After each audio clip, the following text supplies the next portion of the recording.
You ask Tiger to solve. This deals with linear equations with one unknown. The final result is x equals -9. Let's solve it step by step. Simplify the expression. Swap sides. Group all constants on the right side of the equation. Subtract 14 from both sides. Group like terms. Simplify the arithmetic.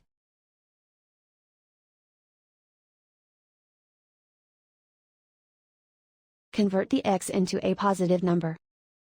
Multiply both sides by -1.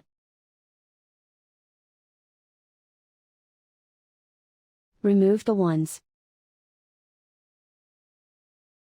Simplify the arithmetic. And so the final result is x equals -9.